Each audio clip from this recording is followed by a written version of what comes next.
Hello friend, कैसे हो आप सब लोग। आई होप कि आप सब ठीक होगे। My name is Saraswati Yadav और जो हमारा टॉपिक चल रहा है प्राइम मिनिस्टर यानी कि प्रधानमंत्री। अगर आप अपने GK teacher academy YouTube channel पर पहली बार विजिट कर रहे हो तो प्लीज चैनल को सब्सक्राइब एंड बेल आइकन को प्रेस कर दीजिए, जिससे कि आने वाली हर वीडियो का नोटिफिकेशन आप तक पहुंच जाए। कल भी हमने प्राइम मिनिस्टर के ही बारे में जानने की कोशिश की थी और आज भी हम प्राइम मिनिस्टर के ही बारे में जानेंगे। आज हम प्राइम मिनिस्टर से रिलेटेड कुछ आर्टिकल के बारे में डिस्कस करेंगे। तो वो आर्टिकल डिस्कस करने से पहले जरा हम वेरी मोस्ट इम्पोर्टेंट एक पॉइंट है उसको समझने की कोशिश करते हैं। तो पहले अगर हम बात करें वो हमारा प्राइम मिनिस्टर होता है, यह मंत्री परिषद के प्रमुख होते हैं। तो पहले हम डिस्कस करेंगे कि हम जो हमारे प्राइम मिनिस्टर हमारे जो मंत्री परिषद के प्रमुख होते हैं वो मंत्री परिषद क्या होती है। तो अगर हम मंत्री परिषद की बात करें तो जो हमारी मंत्री परिषद होती है इसमें प्रमुख तीन मंत्री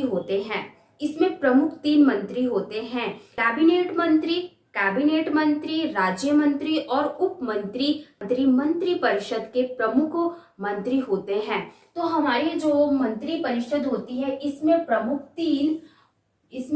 तीन मंत्री होते हैं। एक होता है कैबिनेट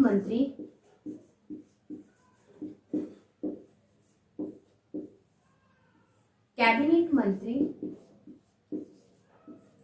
और होता है राज्य मंत्री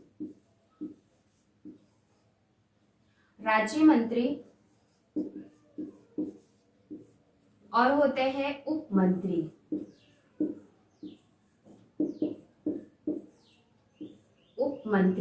तो जो हमारा कैबिनेट मंत्री होता है, जो हमारा कैबिनेट शब्द है इसको संविधान में पहले नहीं जोड़ा गया था। जो हमारा कैबिनेट शब्द है इसको संविधान में पहले नहीं जोड़ा गया था।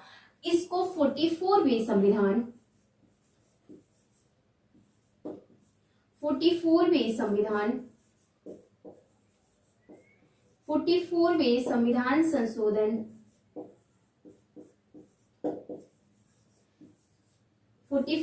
संविधान संशोधन आर्टिकल 352 के तहत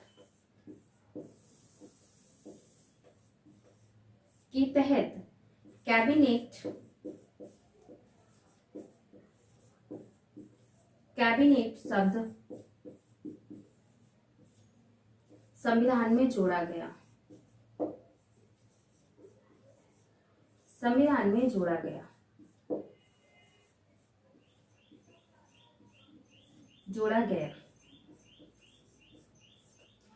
तो जो हमारा कैबिनेट शब्द है ये संविधान में पहले नहीं था। इसको 44वें संविधान संशोधन के तहत आर्टिकल 352 के तहत कैबिनेट शब्द को जोड़ा गया है। और जो हमारी मंत्री परिषद होती है, मंत्री परिषद में जो हमारे तीन मंत्री होते हैं, तो जो हमारी मंत्री परिषद होती है इसके प्रमुख प्रधानमंत्री होते हैं।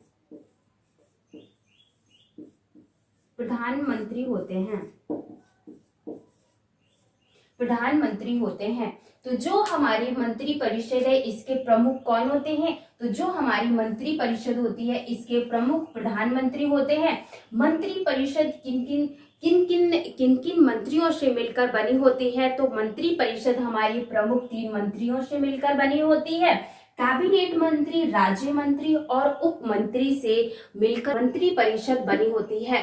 कई बार एग्जाम्स में क्वेश्चन आया कि जो हमारी मंत्री परिषद होती है इसका प्रमुख कौन होता है? तो जो हमारी मंत्री परिषद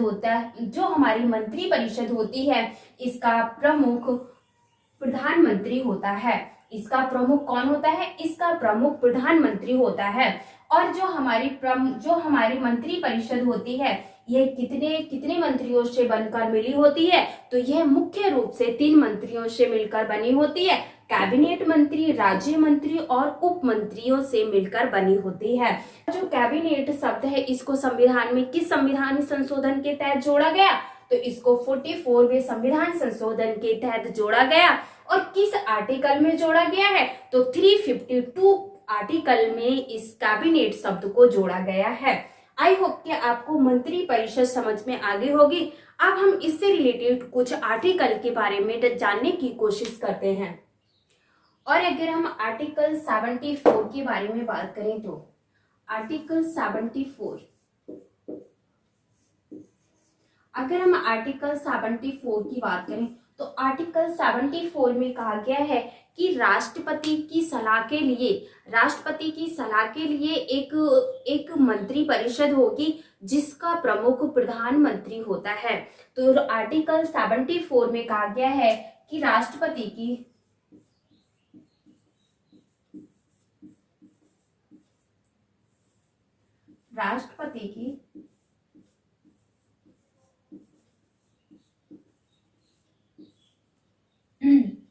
सलाह के लिए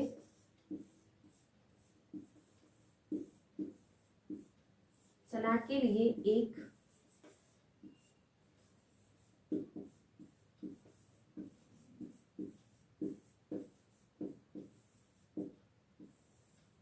मंत्री परिषद होगी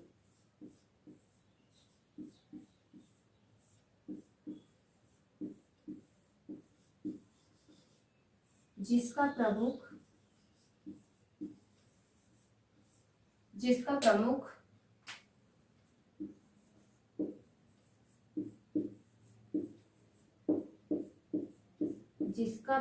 प्रधानमंत्री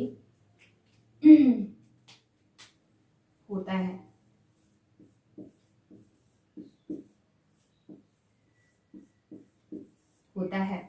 तो जो हमारी अभी हमने जाना था कि मंत्री परिषद क्या होती है। तो जो हमारे राष्ट्रपति होते हैं इनकी सलाह के लिए एक मंत्री परिषद होती है जो कि जिसका प्रमुख प्रधानमंत्री होता है। तो राष्ट्रपति को सलाह कौन देता है? तो मंत्री परिषद देती है। मंत्री परिषद राष्ट्रपति को सलाह देती है कि हमें क्या क्या काम करना चाहिए और किस तरीके से क्या क्या काम करना चाहिए। और इसमें जो वेरी वेरी मोस्ट इम्पोर्टेंट बात है कि जो हमारा मंत्री परिषद होती है या जो हमारी मंत्री परिषद होती है जो राष्ट्रपति को सलाह देती है, राष्ट्रपति उस सलाह के लिए या उस विचार के लिए पुनर्विचार करने के लिए भी कह सकता है। उसके बाद जो पुनर्विचार करने के बाद जो भी सलाह आती है या जो भी सलाह दी जाती है उसके अनुसार राष्ट्रपति कार्य करता है। तो जो हमारी मंत्री परिषद होती है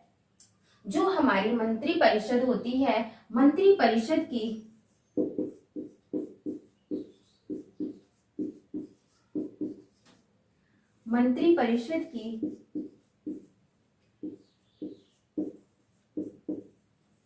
सलाह को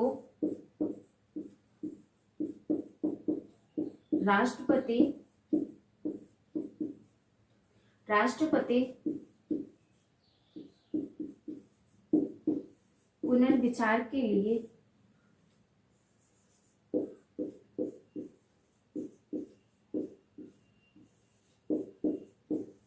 पुनर्विचार के लिए बोल सकता है।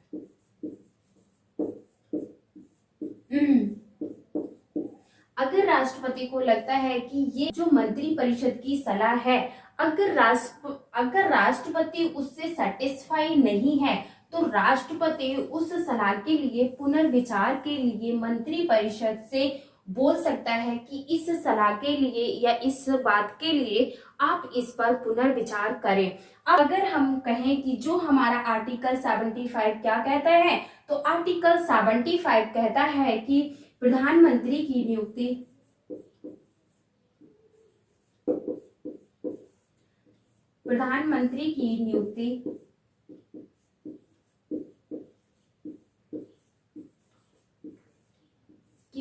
राष्ट्रपति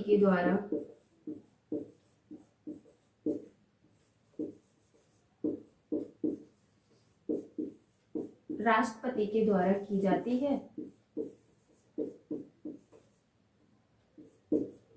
जाती है लेकिन और मंत्रियों की नियुक्ति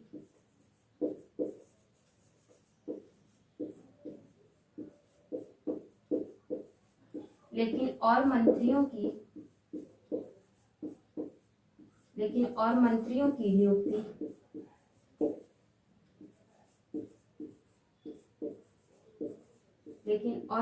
की नियुक्ति प्रधानमंत्री की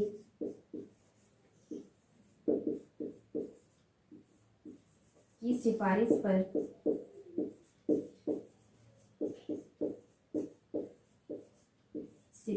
पर की जाती है।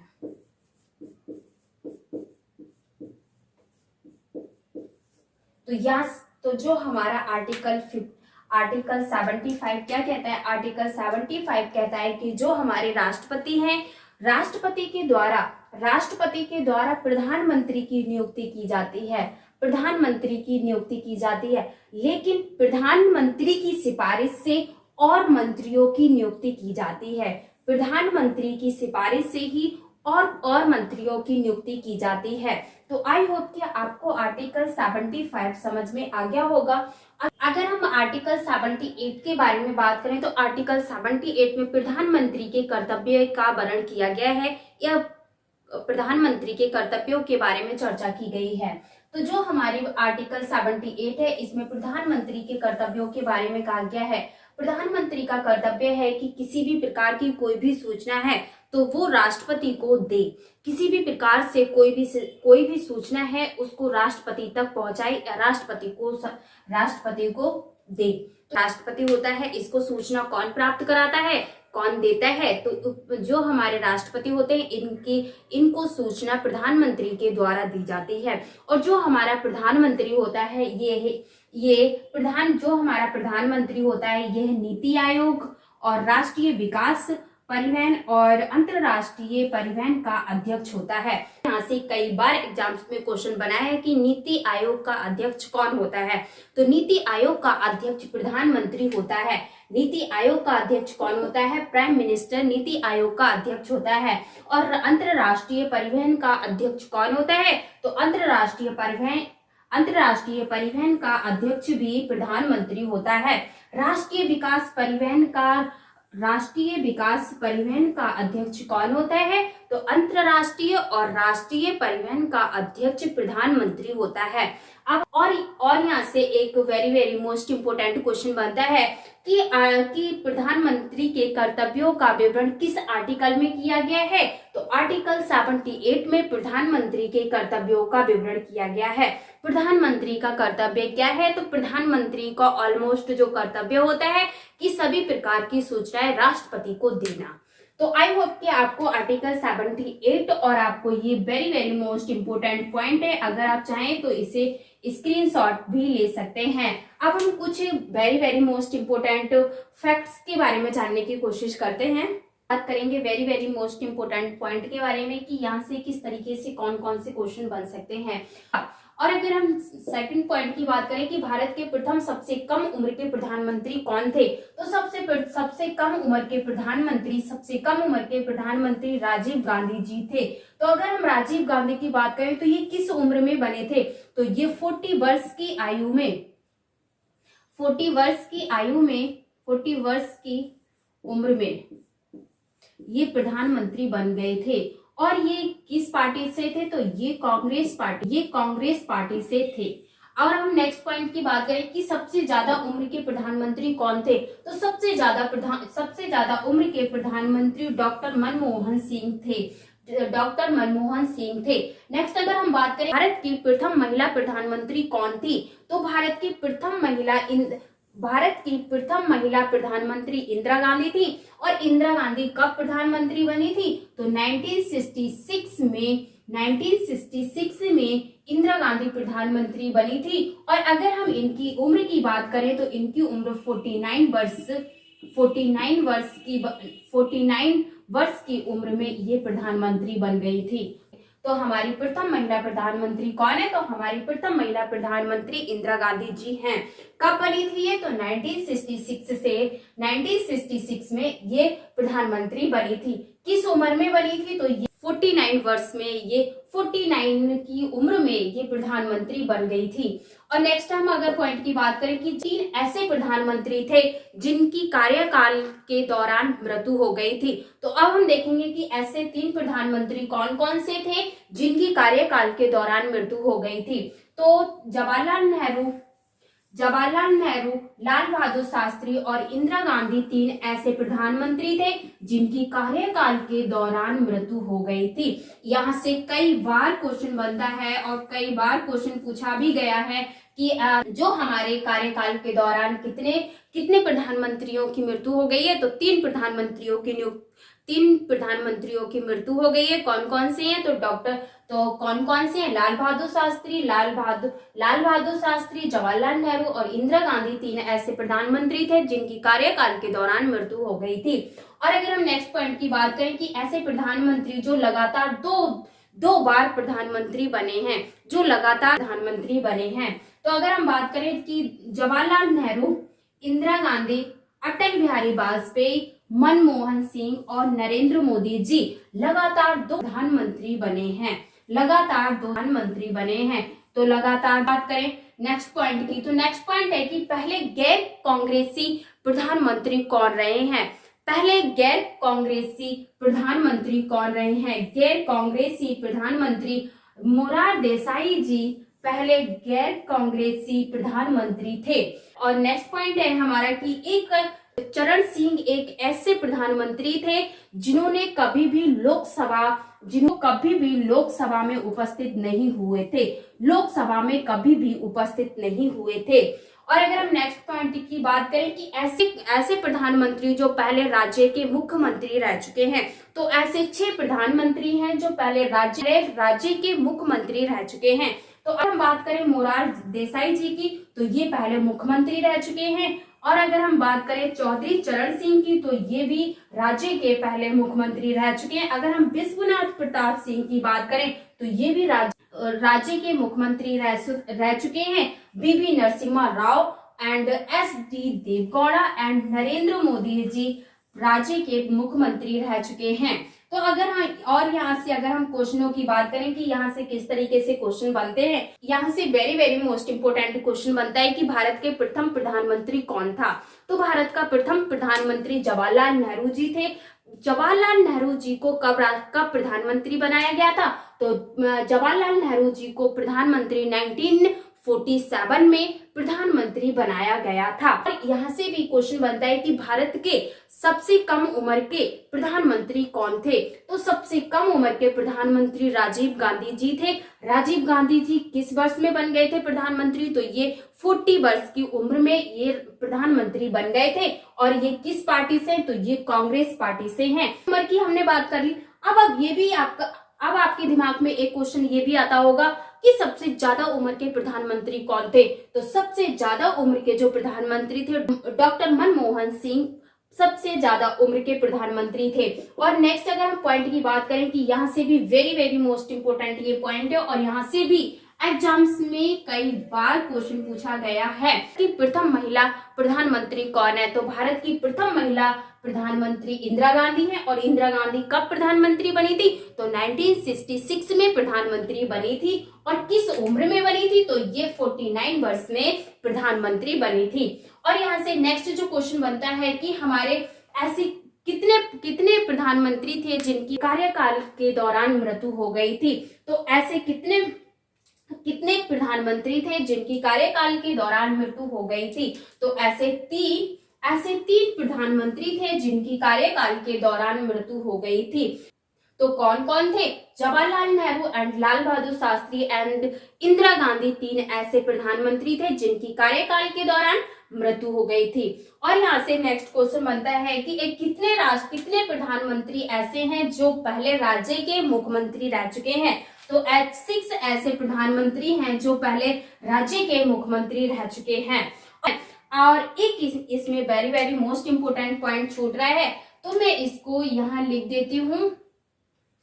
कि जो प्रधानमंत्री की उम्र कितनी होती है। तो प्रधानमंत्री की उम्र 25 वर्ष होती है।